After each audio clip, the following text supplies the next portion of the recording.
And so I was going to ask you, is this policy primarily motivated by Israel? Because there's an increasing school of thought that the US Middle East policy is not expressing US national interests, because the US sort of traditionally in the Cold War had a policy of trying to foster stability in the Middle East because it wants to despoil the oil resources. And is it the case that this is the Israeli tail wagging the American dog, that Israel wants to destabilize the Middle East to weaken Arab states? I think on the outside that's how it looks, but in my mind, understanding how, and I know that the Zionist lobby has a lot of influence in the US, that's quite obvious, but at the same time, these two countries, they benefit from each other. On one hand, I think it's a relationship that's skewed. Obviously, Israel is benefiting a lot more. It's getting aid. It's getting U.S. troops killed, whereas it's not getting any damage to itself. But at the same time, the U.S. also has its interest to have power.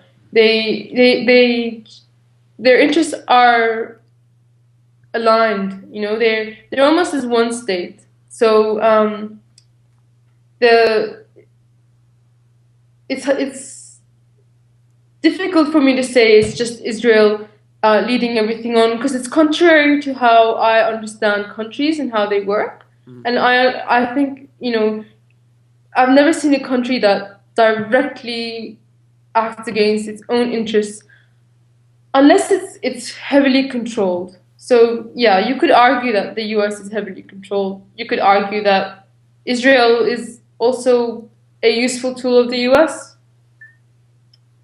It's a I haven't decided. I'll keep you posted. Yeah, I think the fact of the matter is Middle East politics is very complicated, right? And I think that the media often tries to simplify things. And like you say, perhaps perhaps President Assad is not a Hugo Chavez, but he's not King Saud either, right? He's in between those two poles. And so could you characterize the groups a little bit more for me? You've mentioned these are kind of Islamic groups who are often those who are opposing Assad. Who are the groups supporting him? Because I interviewed some Syrians recently here in Calgary who were very adamant that they love President Assad. They expressed so much admiration for him. They claimed 80% of Syrians like him. Is that true? That 80% of Syrians are supporting Assad? Do you know? I can't make comments on the statistics because I don't have any statistics. Mm. I think that it's definitely fair to say that the president has a lot of support amongst youths because he's quite young himself, and he's brought a lot of change to Syria. He brought in the internet, he's fixed up the roads and modernized it quite a bit. So he does have a lot of support amongst youth. Also, he's been good for Syria in some ways. Some would argue he hasn't done enough. He hasn't made enough reforms as they would expect.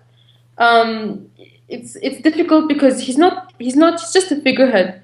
To be perfectly honest, people the West, they like to say Assad, Assad, Assad, but in reality, he's just a figurehead. There are a group of people that are around him that are probably more in power, but in terms of the man himself, he is, in my opinion, quite a mild figure, and probably what's best for Syria at this current time. He can unite people, and he has been making these reforms. So for Syria at this current time, I can see why he has a lot of support. I can't comment. Some people see the president and the government as two separate things as well. That they might support the president because he's trying to change things, and there's some people who are hardcore government supporters to the end. So, if I can comment on the different groups, you have obviously Baathists who share the ideology of the party, the ruling party, and they're going to support the government. And then you have the minority sects, Christians, Alawites, Druze, because they feel that the government protects them from sectarian elements. And then you also have a lot of support from Sunni people, moderate secular Sunnis, who make up the majority of the country. The majority of the country are Sunni secular people. They're not. They may be religiously Sunni, but they also believe that Syria must remain a secular state, and that's the best thing for it. So it's across the board. You can't just everybody oversimplifies the situation and says, "Oh, only the Alawite sect supports the government." Well, that's obviously not true. I've known many people from all walks of life who support it, and I've met many also on the other side of the fence. But by and large, the majority of people in Syria, and you can see that from the way they've been behaving, they do not trust this foreign-funded insurgency, and they do not want it. And they do not want the West's and Israel's taking over Syria. So I think that's quite obvious. I could comment for you if you like on who I think are on the side of the opposition. Yes, and also in line with that, could you mention what should activists do in the West? Because my perspective on this is that perhaps a lot of activists are wasting precious time and energy in supporting so-called anti-government protesters. Like here in Calgary in North America, we have people coming out in the city waving Syrian flags. And if they're serving an imperial agenda that could create genocide and sectarianism in the Middle East and civil war in Syria, the breaking down of Syria to serve imperial interests, it would appear those activists are squandering precious time and energy. So as you're characterizing the different groups, could you sort of mention who activists in the West should be standing with in solidarity to help to encourage democracy in Syria? Well, there's the first group I want to talk about is the people who live in poverty, because obviously people who are poor are going to be feeling that the government has let them down. So there is a legitimate reason for people to have an opposition. But the people who are currently supporting this insurgency are from two different groups. One is inside Syria and one is outside Syria. The one outside Syria is either former ruling class that have been deposed, and I know how these people think because I come from that class, that group of people, and they have old arguments that they would like that they hold on to, old grudges, and the offspring of that generation, some of them have never been to Syria, and they have been passed on these grudges, and they feel that they're doing the right thing. And there's another group, and these groups kind of intertwine. It's not completely separate, but the other group are Islamic fundamentalists who hate the government based on sectarian lines. And now, if you go into Syria, the people who are supporting the insurgency are mostly part of that Islamic sectarian portion. Either they are Muslim Brotherhood or Wahhabists, and those are different forms of these Islamic elements. The Wahhabis are far more extreme, but they're still the groups that want to overthrow the current government and take power. And it's not about democracy. It's not about everybody decide, who gets to be the next one. It's about taking power by force. And these elements think that putting their hands in the hands of the US and Israel is going to gain them that power, and it doesn't matter who they sell out in the process. So that's my comment on those groups.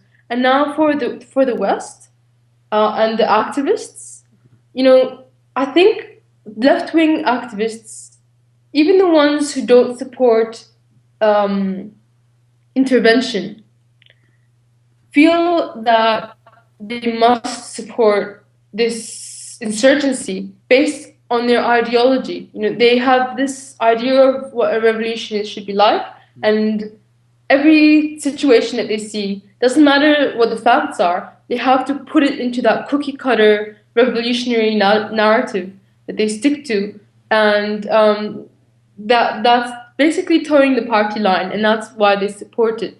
You know, it, I've heard from these same people say things as ludicrous as Israel wants the current government of Syria to stay in power because they want a stable Syria, Yeah, that's and nonsense. that that the opposition is going to be more anti-Israel than the current government. It's completely like an upside down world that they live in, and it has to be that way. Otherwise, they can't um, make sense of it in their mind how they are supporting imperialism whilst supporting revolution.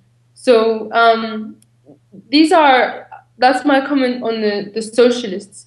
Now for the regular sort of green activists that want intervention and are supporting this movement, you know, they've been fed a lot of lies. They've been told that the majority of Syrians want this or that. They don't.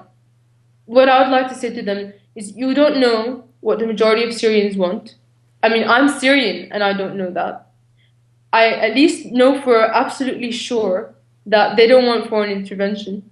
And I think the last 13 months has shown that quite clearly. And I would thank them to think about who's dying and who's killing them. And is that support that they're giving for these insurgencies actually preventing death or creating death? And is support for foreign intervention going to create more death or reduce death? And is their way of life necessarily the best way of life for everybody? These are just the questions I would like for them to ask for themselves. Yeah, yeah. Yeah, it strikes me the cure has to be better than the disease, right? The solution has to be better than the problem. And if the solution to Assad makes things worse, if the so-called revolutionaries in Syria are going to make a regression rather than a progression, then it's wrong and fallacious for activists to stand in solidarity with those reactionaries who are going to make Syria destabilized and worse and foment sectarianism. Perhaps we can now dovetail into 9/11, if that's okay with you. We've talked about how Western governments are sponsoring Islamist terrorists. There's a lot of evidence. I mean, I've looked at evidence that actually suggests that those alleged hijackers on 9/11 weren't actually Islamists because they were seen eating pork, going to strip clubs, drinking alcohol, and doing things that are un-Islamic. There's actually no evidence they even boarded the planes on 9/11. But what led you to be skeptical of the official story of 9/11? What was the particular smoking guns of 9/11? Because you've told me that you're someone who is a skeptic on that matter. Well, it was a gradual thing. For the first few months of the whole thing happening, I wasn't sure what to think. But being from the region that I'm from, being from the Middle East, people immediately question everything because they have a long history of being lied to by governments. So being around such an open minded people, I began to question it myself. And you know, some people believe the whole Osama bin Laden narrative, but when the Afghan war began, and I saw documents saying that, you know, the war against Afghanistan had been planned in 2008, I felt that this was already something really fishy. And I also knew about World War II history and Hitler's burning of the Reichstag fire. Just many examples of false flag operations. The Japanese did it to China. before the rape of Nanking, and it's not anything new or different. And as time progressed, it became more and more obvious what Al Qaeda was, who the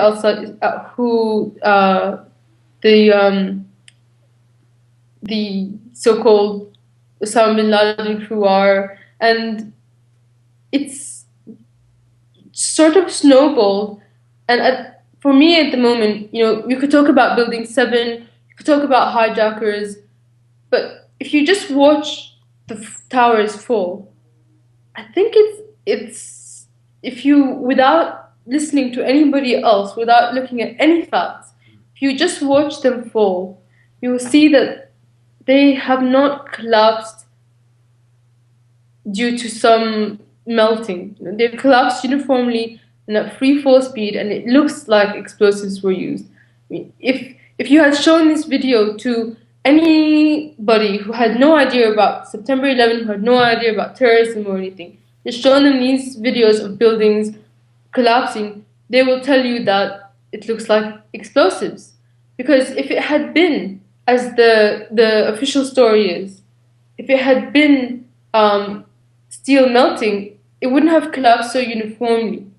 So, I mean, that is like one of the very most obvious things you could say, and to me that's enough. And that's not even going into Building 7, it's not even going into the trucks full of explosives that were found, none of that. That's where I stand. Yeah, and why should people care about 9/11? One thing I run into as someone who does care about 9/11 is people say, oh, that was a long time ago, it was a decade ago. Why aren't you focusing on contemporary crimes? So why is 9/11 so pivotal? Why is seeking the truth of 9/11 a worthwhile pursuit, in your opinion? I've also encountered the same thing, and I've heard people say, well, if you disagree with what happened after 9/11, regardless of who did it, then what does it matter? Well, according to me, it definitely matters, because in understanding the truth, well, the truth is always going to matter, no matter what. But in understanding the truth of this, you gain some insight into how governments work. Because if they can fool you once and you haven't been clued up to it, they can fool you again. So in my opinion, yes, it's definitely important to know who is doing what, which group is controlled by who. And if you figure out who controls, who performed 9/11, you also figure out who controls Al Qaeda. If you, if you find out who caused the collapse of the Twin Towers, you'll find out that Al Qaeda is just a tool. It's just control.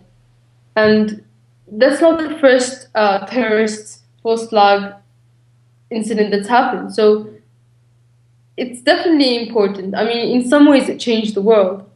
So that's my comment.